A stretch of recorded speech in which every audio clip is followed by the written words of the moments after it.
অভিযোগ আহিছিল যে মেডিচিন ডক্টৰে প্ৰিস্ক্ৰিপশ্যনত যেটো লেখে গভৰ্ণমেণ্টত এভেইলেবল নাথাকে।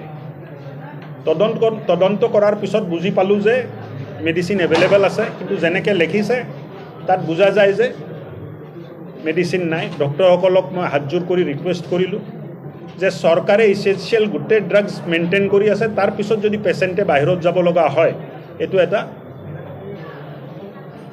বেয়া কথা হৈছে।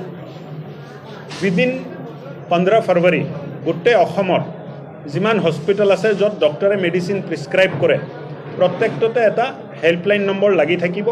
পেচেণ্টে যদি বাহিৰৰ পৰা মেডিচিন কিনিব লগা হয় এই হেল্পলাইনত জনাব আৰু এটা হোৱাটছআপ নম্বৰ থাকিব, নিজৰ প্ৰিস্ক্ৰিপশ্যনটো তাতে হোৱাটছআপত দিব। ইছেঞ্চিয়েল ড্ৰাগছৰ বাহিৰত প্ৰিস্ক্ৰিপশ্যনত যদি মেডিচিন লিখিছে ডক্টৰৰ ওপৰত ব্যৱস্থা।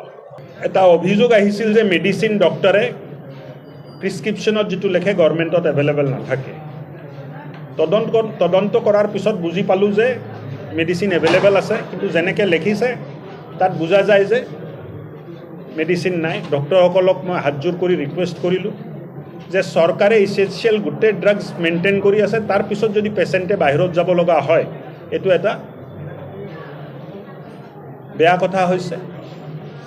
উইদিন 15 ফেব্ৰুৱাৰী গোটেই অসমৰ যিমান হস্পিটেল আছে য'ত ডক্টৰে মেডিচিন প্ৰিস্ক্ৰাইব কৰে প্ৰত্যেকটোতে এটা হেল্পলাইন নম্বৰ লাগি থাকিব। পেচেণ্টে যদি বাহিৰৰ পৰা মেডিচিন কিনিব লগা হয় এই হেল্পলাইনত জনাব আৰু এটা হোৱাটছআপ নম্বৰ থাকিব, নিজৰ প্ৰিস্ক্ৰিপশ্যনটো তাতে হোৱাটছআপত দিব।